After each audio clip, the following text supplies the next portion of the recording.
The peninsula of Saren is a land dominated by conflict. Only now, after 200 years, has the land settled into a relative peace. However, trouble still looms across the land. In the north, beyond the mountains, monsters gather their strength and bide their time. Far to the east, an ancient evil, long thought beaten, stirs again. And in the west, a new lord takes control, seemingly beneficial, but is he all that he truly appears to be? This is a land of strife, a land in trouble, a land for heroes. Oh, God, that was the cringiest thing I think I've ever done. Anyways, this is the Northern Defenders Campaign Diaries. This is actually my longest running campaign diary to date so far.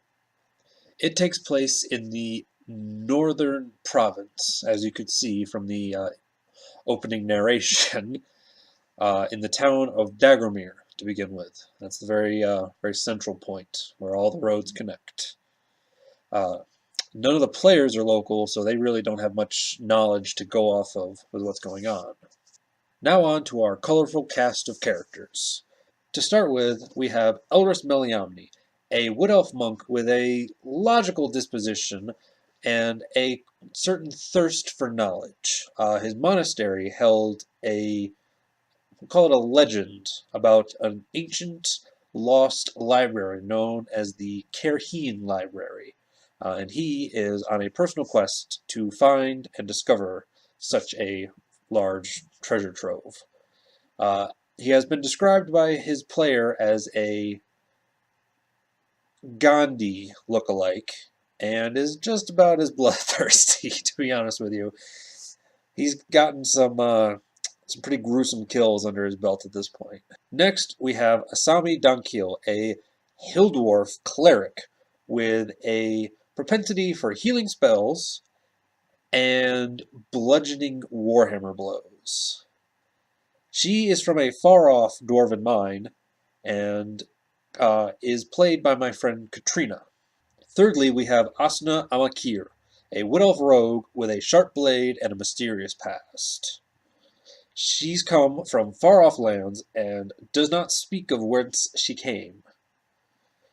She is played by Katrina's sister, Kristen, which has caused no end of headaches when the two sisters with a K name play two characters who both start with a S, let me tell you. You ever seen Critical Role and Vex and Vax? Yeah, let me tell you. It's not easy when you're the DM trying to deal with that sort of a situation. And finally, Gurak Pelor's son, a full-blooded orc barbarian raised by the kindness of a human family who found him abandoned on the field of battle. However, a peaceful life was not in the cards for our hero.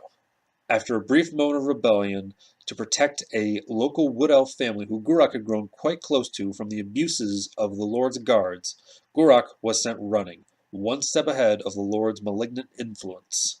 He has now made his way north, attempting to find his own fortunes in a distant land.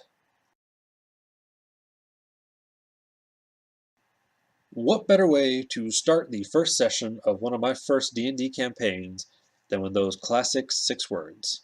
You all meet in a tavern.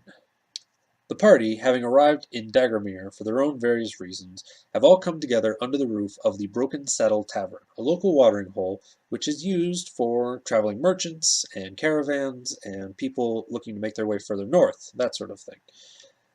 While they are all sharing a drink together, introducing each other, learning about each other, they are approached by a man, introducing himself as Father Draenei.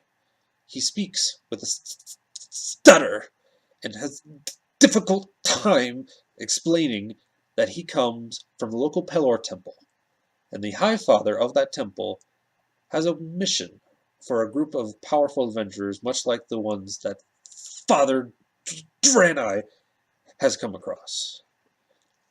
He asks them if they would be willing to help the local good temple in investigating a nearby military fort which has grown silent, and his High Father believes to have fallen under some malignant influence. The party, like any good party of adventurers, agrees to help, with a little bit of fiscal motivation. After a half-day's march and a brief battle with a direwolf who appeared to have come out of the north, the party begins to enter into the mountains of the north, headed towards the military fort. This first session, much like any session, is somewhat brief, most of the session being involved in creating and introducing the colorful cast of chaos generators who will be running their way through my world amok. However, next session, the party explores the abandoned military fortress, and they are not alone. So, tune in next week for the next session, and I hope to see you guys there. Take care.